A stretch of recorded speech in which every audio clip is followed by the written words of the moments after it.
Let me start out today by asking you a question. Is there somebody in your life, probably somebody close to you or a friendship or a relationship that you have that when you spend time with that person, you often feel yourself feeling maybe anxiety, frustration, maybe fear, confused, or maybe just out of control? I guess this is probably true for you. You've got a button pusher in your life, and you've also got a button that is being pushed inside you as well. Well, today with our new series, a new 2-week series, we've got Pastor Eric, who is going to be starting out the series with us talking about button pushers, and I think you are really going to find it both hopeful and helpful. Thank you so much for joining us today, and welcome to SMCC Online.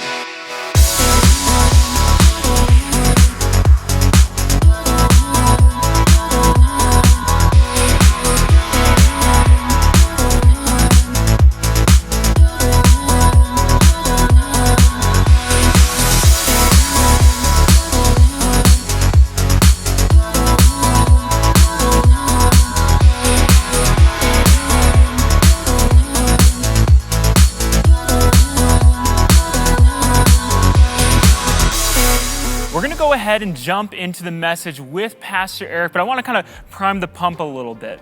This last Sunday was Easter Sunday, and we just had an amazing Easter Sunday. I hope that you were either there to join us in person or online, but Pastor Eric's going to give us a little bit of a celebration of sorts, and so make sure that you don't miss that. He'll be talking about that at the beginning of the message. But one thing I want to let you know about is that your next step might be to join us at one of our physical locations across Utah. Your next step might be to join the thousands of people that join us on a Sunday morning at one of our locations. And so if you want to know where those locations are, you can visit smccutah.org/campuses. Now, let's go ahead and join Pastor Eric as we start our new series, Button Pushers.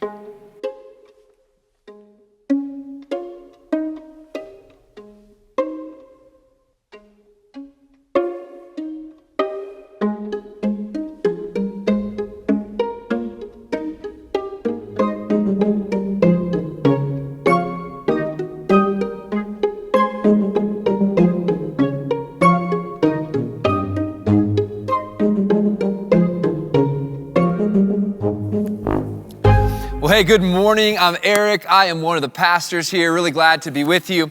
And before we go any further, I just want to give a big thank you to all of our staff, all of our volunteers, all the people who give faithfully and generously. Because last week at Easter, we had over 5,200 people attend SMCC in person to hear about the name of Jesus. So from Lehigh today or South Jordan today or the comfort of your home, can we just celebrate all of those people who poured in to Easter weekend?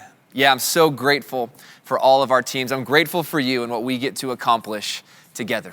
Now today, we start a brand new 2-week mini-series about the people who truly drive us crazy, people who just know how to push our buttons. And when I'm saying this, perhaps there's a person that runs through your mind. Perhaps you just even threw an elbow. I hope the person that runs through your mind is not me, but like me, we all know people like this, people who can just rub us the wrong way, bug us, people who are just a challenge to be around. And perhaps you're thinking about some people. Perhaps it's the dependent adult child or the controlling parents or the micromanaging boss. Perhaps it's the overly spiritual friend or the moody coworker or the gossiping relative. We all know people like this, people who can push our buttons. And when they walk into the room, they make us want to walk away. But the reality is, with most of these people and most of these relationships, we can't walk away. What we need is a way forward. And that's what this series over the next 2 weeks is about. Now, I want you to know this, that in these situations, in these button-pushing relationships, there's more than one thing happening. It's not just their behavior. There's actually something going on inside of us. And if you have your notes that you were handed when you walked in today, you could take notes and follow along. Here's the thing. There's a button pusher around you, but there's also a button being pushed in you. It is true that there's someone around you, someone around us whose behavior can get to us. We understand that. I understand that. But I just want you to know that there's also something going on deep inside of you in these relationships. I want you to think of your life as an elevator. And when the doors open, inside of you, there's a whole range of buttons. And when people push on those buttons, it can cause our emotions to elevate, our emotions to go through the roof. We start to feel more bitter, more stressed, more alone, more frustrated, more misunderstood, and more angry. Because deep inside of us, there are some buttons that other people can push. And just like an elevator, when the button is pushed, there goes our emotions. And so what we need to do is stop and ask some questions about why a person is capable of getting to us and the way that they're capable of getting to us. So the question I have for us is this: why do they get to me like this? Have you ever asked that question? Just why do they get to me like this? Because there's a lot of people around us who make poor decisions and have bad behavior. They don't all get to us in the same way. So why do certain people have the capacity to push our buttons and just get to us like they do? Now here's the good news. I just want to pause and encourage you for a moment. If there's someone around you like this, the good news is that person probably matters to you. I mean, you care enough about them to care enough about the relationship to be invested into it. Strangers don't really push our buttons. Enemies don't really push our buttons. It's people that we care about, people that we're around who really can get to us. So what I've discovered is that there's really sort of three categories of relationship that button pushers can fall into. Your button pusher is most likely connected to you through blood, love, or money. Blood, they're in your family. Love, they're somehow in a relationship with you. And money, somehow you maybe work with them or money is on the line. And so for those three reasons, you cannot just walk away. So this series is about navigating these relationships God's way. It's been inspired by a book by Dr. John Townsend called Who's Pushing Your Buttons? You could pick it up online and really study along and accelerate your growth in this area, in this series. Now, if we were to slow down just a little bit and talk more about what's actually happening when button pushing is going on, here's what we would discover. Button pushing is the sum total of your own vulnerabilities and another's behavior. And this is the point we're trying to make. It's another person's behavior, but it's their behavior connected to your vulnerabilities and insecurities. And that's what makes this relationship so toxic. It's what makes the button pushing so frustrating. So we need tools. We need tools to assess what's going on in the other person, but we also need tools to assess what's going on in us. We need tools to assess and confront their behavior, but we need tools to confront what's going on deep inside of us. Because when you understand what's going on in you, in the relationship, it helps you understand what's going on in the other person as well. So we're gonna go about this series in two steps. First, today, we're gonna look deep within us to learn what it is about our vulnerabilities and our areas where we're at risk. We're gonna look at us first. And then next week, we're gonna look at another person's behavior and the resources available to us to begin to engage the other person well. And if you're wondering, Eric, why are we taking that order? It's because that's the order that Jesus gave us. See, throughout all of human history, people have been driving people crazy. I mean, the moment that sin entered in, so did button pushing. And people had the capacity to drive other people crazy. Because here's what happened. When we were separated from a safe relationship with God, we became insecure. We became fearful. Humanity felt shame for the first time. And what happened is that when that happened, all these buttons inside of us were created. And it happened because we were separated from the safe relationship we were designed to have with our Creator. And so button pushing has happened for a very long time. So of course, Jesus has some ways to help us navigate this. And Jesus in Matthew 7, this Sermon on the Mount, it's one of his most famous and long deliveries of information and truth. He says this about how we should approach others. He says, "Why do you look at the speck of sawdust in your brother's eye and pay no attention to the plank in your own eye? How can you say to your brother, let me take the speck out of your eye, when all the time there is a plank in your own eye? You hypocrite, first take the plank out of your own eye, and then you will see clearly to remove the speck from your brother's eye. See, Jesus says you should start with yourself in this. You should assess what's going on inside of you first. Deal with you first. And do you know why he had to say this? Because it's just not normal. What's normal is to look at somebody else first and say, something's wrong with you. This needs to be fixed. And Jesus says, hold on. That's not how we should go about this. You should first own the button pushing you do. Own what's going on inside of you before you confront the button pusher in your life. Jesus is talking about this. Hey, we're not just gonna go up to somebody and try to fix them. That's not how it works. Try to control them, manipulate their behavior to get them to be the way we want them to be. Jesus is saying, first, you must assess the gap in you. And this is so important because here's the thing. It's easy to identify your button pusher.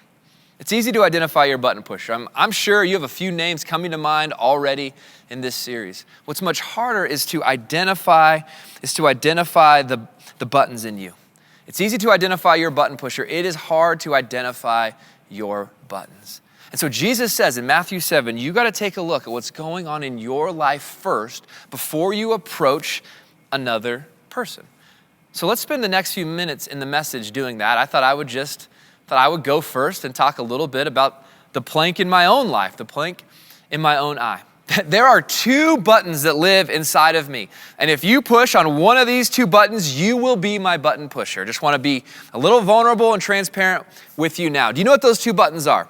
My relational capacity and my success. There's a relational button and a successful button. And if you get in the way of one of those two things, if you step on those buttons in my life, you will be one of my button pushers. Relational. If you have the ability to make me feel bad about my relational capacity because I'm already a bit insecure and vulnerable in that area, it will be a button in the elevator that causes my emotions to rise. And because I am driven for success, if you get in the way of my success, you will be a button pusher. Those are the two things going on inside of me. And if we're just going to talk about the success one for just a moment, I want to be honest. Here's where that all comes from. Pride. Now, I just want to be honest. Insecure people turn to pride because it seems like a quick fix for the insecurity. But I just brought a plank with me to talk about that today. I mean, this thing, pride, it lives in my life, probably lives in your life to some degree.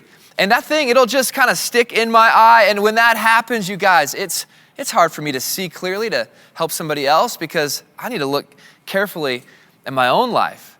The other day at hockey practice, I coach a hockey team. One of the dads came up to me after practice and said, hey, let me tell you how you should run the practice. You know, you're not doing it well. You're not successful enough at running a practice. That guy was my button pusher for weeks. Why? Because there was a pride button inside of me, a success button inside of me, and he was pressing it. His advice was actually good. I implemented some of it and made practice better. But the point is, he pushed my buttons for a while because there's something inside of me, to use Jesus' words, a plank in my eye that causes me to react strongly in situations like that. So here's what I want you to think about. How is it for you? I mean, if your kids are the ones who can push your buttons, it might be because your worth is tied to their performance. And so, because of that, your kids are extreme button pushers in your life. Your boss might be your button pusher if you crave control and he's trying to implement change and you feel out of control. Your neighbor might be your button pusher if you crave the comfort that can come from isolation and they want to get to know you.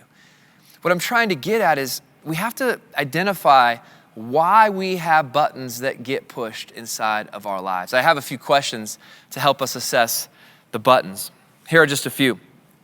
What do I treasure? What do I treasure that I don't want to lose? I mean, think about that question. What is it that you treasure that you don't want to lose? For me, I just hate to lose in general. So if there's a person in my life that causes me to feel like I'm losing, they will be a button pusher. If you love money or comfort or your time and you feel like someone is a threat to that, they'll probably be a button pusher in your life. Here's another question. What do I deserve that I don't have? You might think, hey, I deserve respect because of how hard I work, and that person doesn't respect me. They'll probably be your button pusher. I deserve love, and I'm not being treated with love. I deserve peace, and you are taking it from me. The person that does that will likely be your button pusher. Here's one more question. What emotion can't I control? What emotion can't I control? What I'm talking about is looking carefully inside of our own lives, because the degree to which someone can push on your buttons is likely related to your own insecurities and vulnerabilities, perhaps even your own idolatry. And we have to look carefully at that to own what's going on in us so we can do what Jesus says to do, which is to address you first. Now, I want to pause here for just a moment, and I want to talk about the significance of what Jesus has done. I want to talk about the gospel. Gospel is a precise term for good news. See, when we look carefully and begin to appreciate all that Jesus has done, it can change us from the inside out. See, religion is often about change on the outside first, but the gospel is about change on the inside. At SMCC, we honor the process in which God changes people from the inside out. Well, how does he do that? Well, in a number of ways, but it starts with beholding Jesus for who he actually is. And when you see what he has done for you on your behalf, his life and his death in your place, taking what you deserve so that you can have what only he deserved, it can fundamentally change who you are on the inside. When Jesus was on the cross, he said, "It is finished." The question is, what did he finish off? Well, the payment for our sin and rebellion that caused separation between us and God, the payment has finally and fully been paid. When we say yes, we begin to trust him. Jesus, your payment on my behalf, your payment is a gift I don't have to pay because you already did. That love enters deeply into our lives and it begins to change us. We have a new authority. We have a new identity, and it leads to a different activity in our lives. And that whole process changes the button pushing experience, because the buttons can be removed slowly over time, but it can all change. And when we understand that God is in control, then I don't have to give control over to somebody else. And because they don't have control over me, because God is my authority, they don't have access to the button in me anymore. This is what we're talking about. And this is how the gospel radically can change us and change the way we approach and view others. The Apostle Paul puts this all together in 2 Corinthians and begins to sum up for us how this gospel changes how we view other people.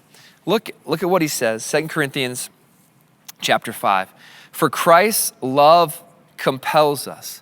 His love on the cross, that is our motivation. It compels us because we're convinced that one died for all. He's reiterating the gospel, that one died for all, and therefore all died. And he died for all, that those who live should no longer live for themselves, but for him who died for them and was raised again. So from now on, we regard no one from a worldly point of view. Though we once regarded Christ in this way, we do so no longer. The Apostle Paul is trying to get his readers in the city of Corinth to understand God's great love as seen in Christ for them. And when we appreciate all that Jesus has done, his death on a cross and the resurrection, it really does change us. And so when that gospel change enters in, the Apostle Paul is saying it should change how you regard or how you view other people. He goes on to say, we don't view them from a worldly point of view anymore. We view them through the lens of the gospel. And the lens of the gospel is not try harder to change. It's reflect more on Jesus and be transformed. And that transformation from the inside out changes the way we approach the button pusher in our life. See, the gospel is grace. We need it. The button pusher needs it too. The gospel is truth. We need it. And our button pusher needs truth as well. So what I'm saying is that in these relationships, the good news of Jesus, the gospel, can be a reset for us. I want you to see it like this. The gospel can reset the way you view your buttons and the way you view your button pusher. Back to the elevator again. It's like over time, the buttons begin to go away. Why? Because I don't need something from them because I'm receiving what I need from him. And therefore, the buttons over time are removed from our lives, and we can look at somebody through the lens of the gospel.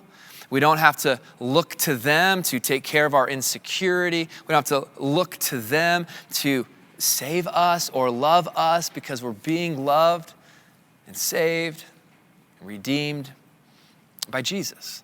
And this fundamentally changes the button pushing and how it goes on in our lives. Let me tell you a story about this. The other day, my son Jack was out in the driveway just losing his mind, okay? Throwing a fit. I mean, he's screaming and he is yelling, and I walk out front and all the neighbors are out. You know, great timing, Jack. And they're looking at us like, look, the Nelsons are at it again.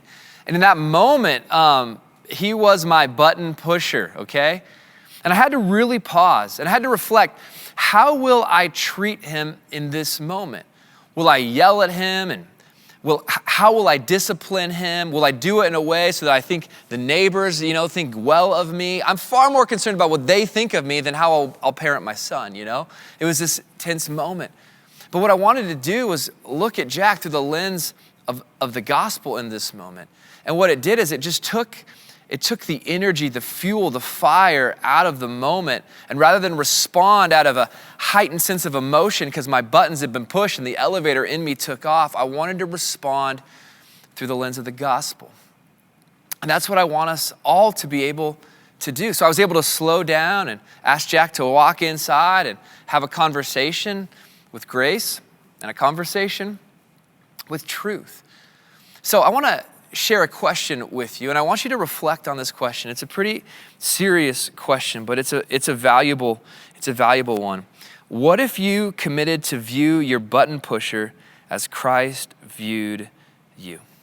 What if you committed to view the button pusher in your life in the way that Christ has viewed you? Do you know how he views us? He knows everything about us. He knows our brokenness. He knows our shame. He knows our sin. And he still loves us. He sees all of that, and yet he still is committed to us, to fight for the relationship between us and God. He still saw us as worth dying for. Seeing somebody through the lens of the gospel says, I see all the brokenness, I see all the sin, all the destructive behavior, I see it, and I'm not gonna look away from you. I'm gonna love still. That's what Jesus did for us. And when you view your button pusher through the lens of the gospel, when you commit to view them as Christ viewed you, it can change everything. The Apostle Paul talks about this in the book of Romans, a lens for which we can view other people. And look at what he says. Do not repay anyone evil for evil. Be careful to do what is right in the eyes of everyone. If it is possible, as far as it depends on you, live at peace with everyone. Live at peace with everyone. The Apostle Paul is giving us a great vision for the outcome of our relationships. And this is what it takes. If your vision for the relationship is that they would just stop their behavior, that's going to cause us to approach them in a way that tries to manipulate external change at the expense of the heart. So the Apostle Paul is saying you need a vision for the relationship. And what's the vision? If it's possible, it's reconciliation. If it's possible, and it's not always possible, I want you to know that. But if it's possible, the end here, the outcome, the goal is peace in the relationship. This is what the Apostle Paul is driving at with this section. And this is what I'm driving at, that if you're going to approach your button pusher, you need to have a vision for what the relationship might look like in the future. You can't just say, I don't like your behavior and it's got to stop. That's true. I understand that. But you need a vision that goes beyond that so that you can address the button pusher really in love through the lens of the gospel. John Townsend in the book, Who's Pushing Your Buttons, says this, and I loved it. Focus on the root, not just the fruit. I think this is helpful in business, helpful on teams, it's helpful in relationships too. There's some fruit in the relationship that you don't like. Let's be honest, there's bad fruit. Bad things are happening. There's bad behavior, there is bad fruit, that is true. but we have to look carefully at the root of that problem, the root of what's going on. If we're going to move forward with a solution that leads to peace in the relationship. And so you have to get to the root of the problem if you're gonna move forward. This is a healthy way to approach this. And the root of the problem is that they're sinful, like you. And the root of the problem is that they need grace, like you and me. And the root of the problem is that they need truth about their behavior, like we need truth about ours. That's the root behind all of this. But when you can address the root, speak to the root cause, the fruit can be different. And this is how we can begin to address the button pusher in our lives. So what I'm describing at this point, really coming out of Matthew 7, is this. When you own the button pushing you do, it will help others own the button pushing that they do. Many years ago, there was a member on my team who had some behavior that needed to be addressed. It was out of bounds with how our team functions, out of bounds with our values. And I knew I needed to address their behavior. But I knew I needed to own some things along the way because their behavior was the fruit of some root issues in their experience on the team. So I sat down with this person and I said this, hey, I want to talk to you, but I just need to own something. I haven't always valued your contribution to the team appropriately and correctly. Our team wouldn't be here without what you've done.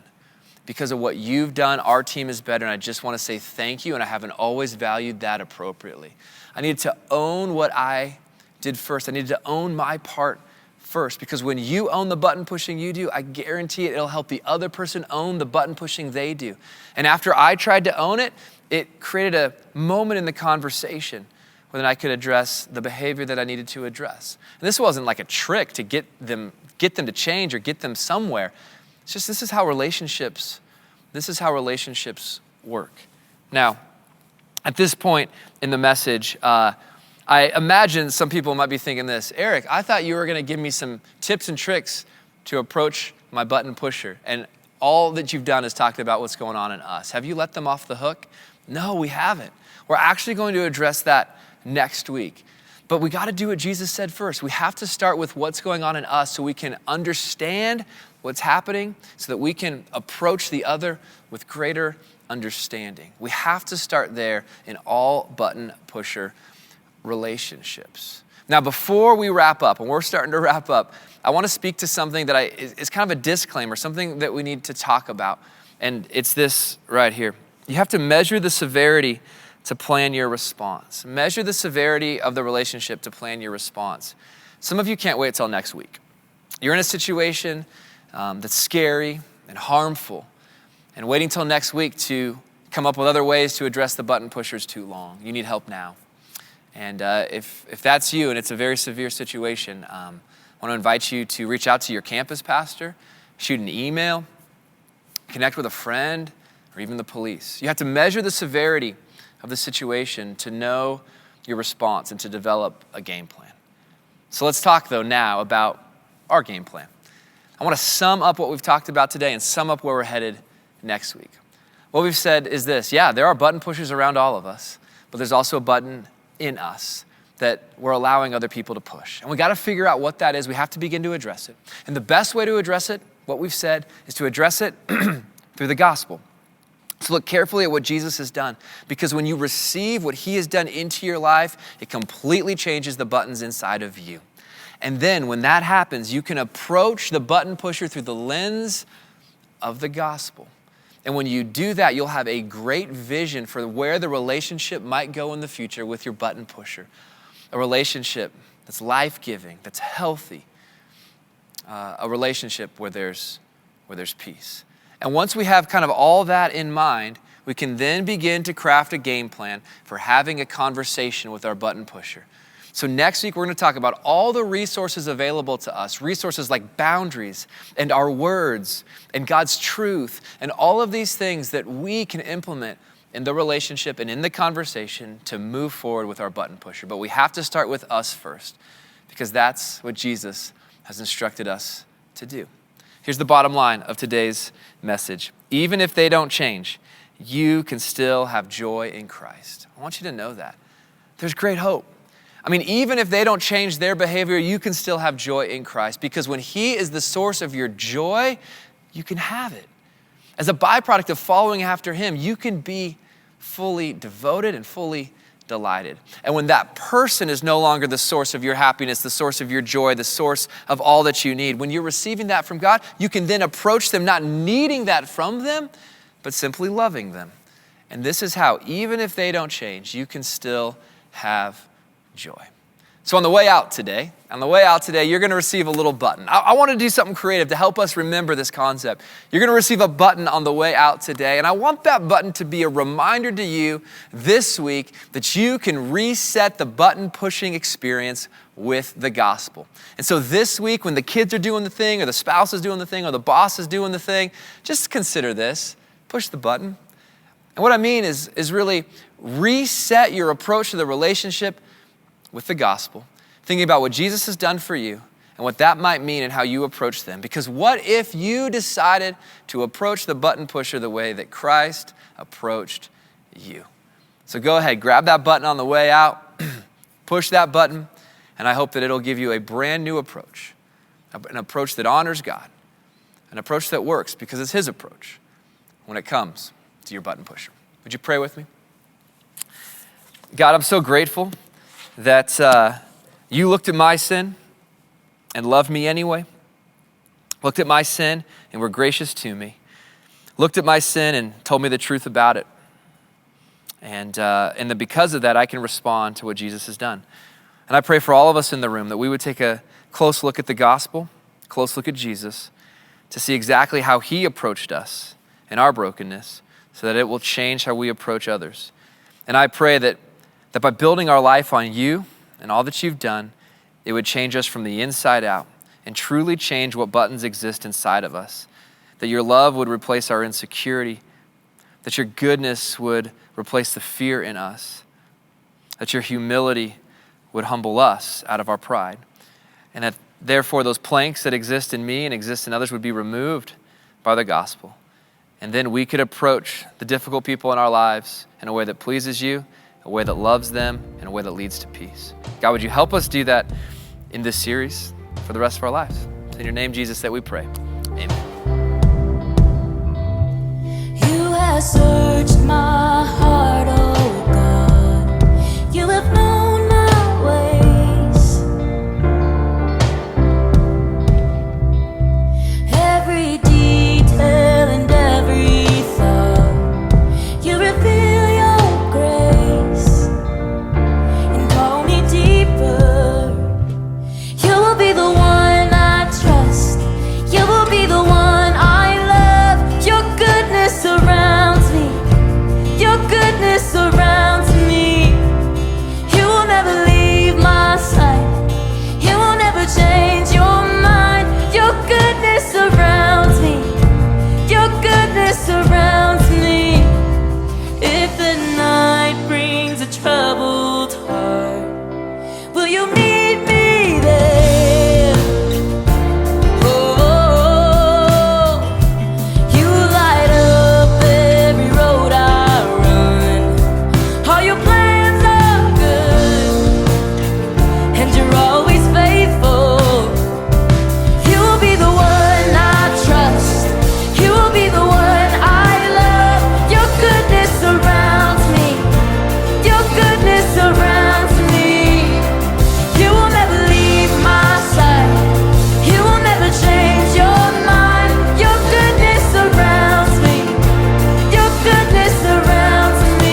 never change your mind. Your goodness surrounds me.